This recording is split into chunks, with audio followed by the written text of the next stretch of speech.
Locked in a pitch-black room, a man was slumped on the metallic bronze floors of his prison cell. He wiped the dust from his hands as he reflected upon his present circumstances and a life long lived. I had quite enjoyed our intellectual conversations. Always stimulating. Not even the doctor could save me in time. That telepathic message will do me no good. There isn't a single soul beyond mine that could breach the barriers of Skara without the Emperor's knowledge. And with no future, there's little chance of se ex machina. As for the Daleks, they were always but a means to an end. But there's no escape. No negotiating with a fascistic tin box. My TARDIS left to rot in an arid valley on a backwater planet. Not even the bureaucracy of the Time Lords could save me. Their political machinations always came to me at the receiving end of laser fire. Their act of master restitution. They thought that handing me over to the Daleks could stave off a temporal conflict. A war in heaven. A time war. The auto doors glided open. Weak steps shook the floor as another prisoner clattered into the cell.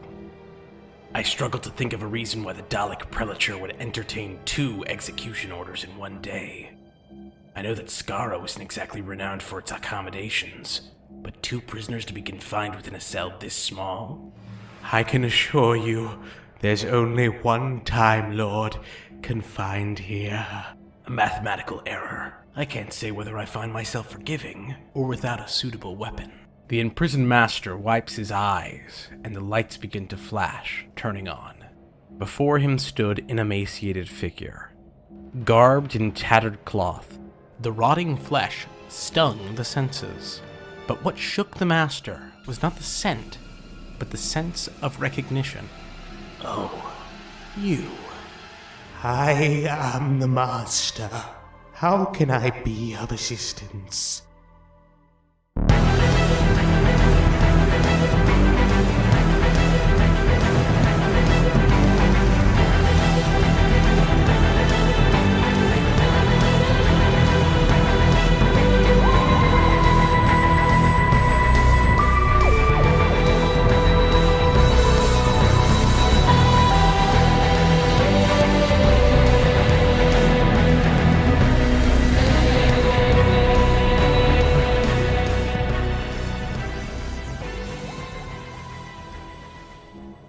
After all my time suffering in that cadaverous state, I promised myself I'd never go through that again. And yet here you are, staring me in the face. A wraith of the days I thought I'd die, impressed upon my last moments. I am more than a wraith. You're nothing more than my past. Your past and your present. Your future, too. Oh, I see. Our timeline is enough to drive a linear observer mad. Time fractures, Rassilonian interferences, biodata viruses. Our lives have been ensnared from the very beginning, winding together, splitting apart. Quite. The very constitution of our memories is as weak as I present myself now. Surprising as it may seem, today we break no laws of time by meeting, as you will see shortly. But that is immaterial. We live this day 1,000 times and 1,000 ways. Death has opened my eyes as to the part we play in the cosmos. No matter the approach, longevity will always be out of our reach. I'm afraid I'm not following. Of course.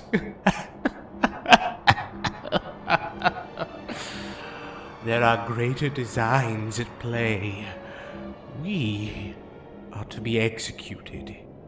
It doesn't matter if we go willingly or kicking and screaming. Whether we occupy the body of a Tragonite politician, a swashbuckling stage actor, or our very own corpse, our fate is a certainty.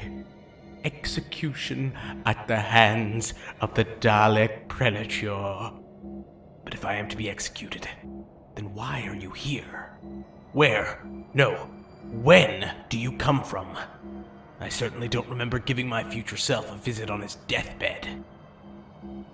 A sidestep, if you will. Do you recall the precise circumstances of your creation? An excellent question. I regenerated shortly after interrupting the 1957 Soviet satellite launch. The doctor's petulant companion had shot me in the chest.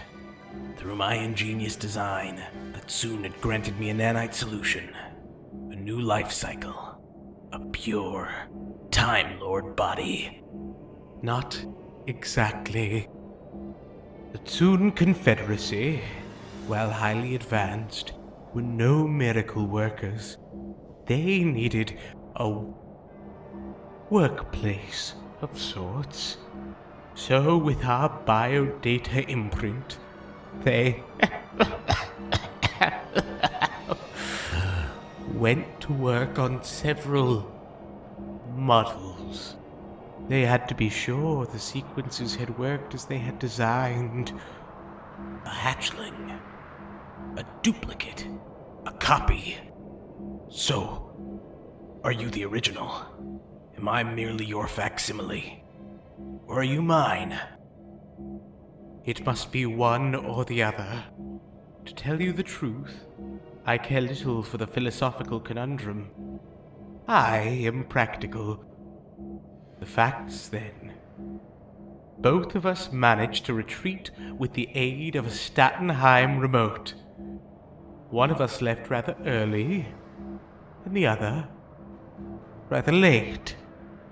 While you managed to secure a new body, a Time Lord body, I was stripped of my healthy form and sent reeling through time and space. And as Death's champion, while we may often speak, we can never truly meet, trapped perpetually between life and death. Now, if I understand you correctly, and I feel that I do, I think there's a way that we can both get what we want. If you truly are me, you must see the opportunity present. That I do. Well now, a further trick of fate. All you need to escape is for me to die in your place.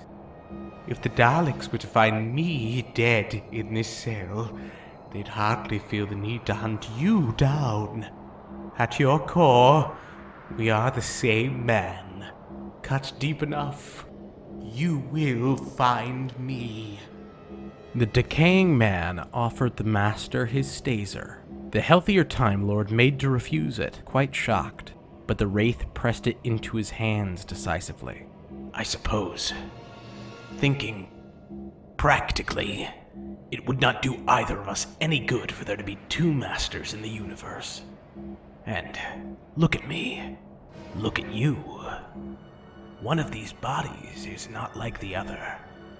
The truth is, I came here expecting to die. It is only appropriate that I die by the hands of one who matches my intellect. I take on the burden of Death's champion, and you escape your torment. A mercy killing. To a lifelong lived master. The master watched the wraith collapse, but heard within it a fizzling stir. A deathworm morphined, this ersatz master's very essence, coiled and hissed before leaping down his throat.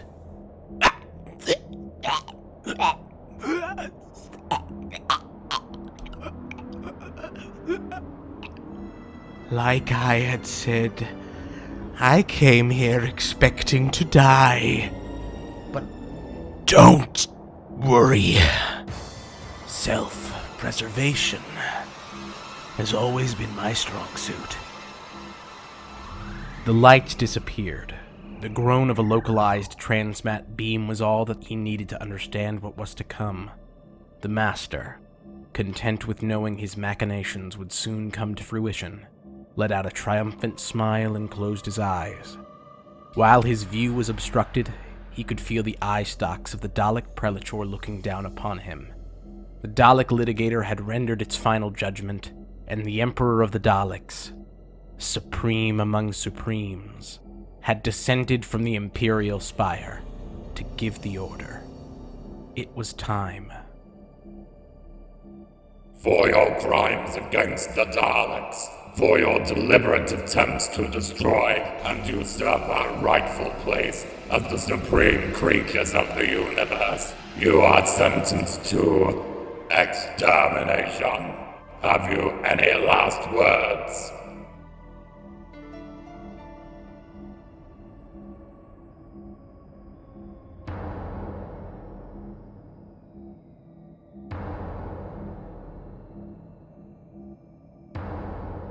I do hereby make my last will and testament. If I am to be executed, and thus cruelly deprived of all existence, I ask only that my remains be transported back to my home planet by my rival Time Lord and Nemesis, he who calls himself the Doctor. Exterminate! Exterminate! Exterminate!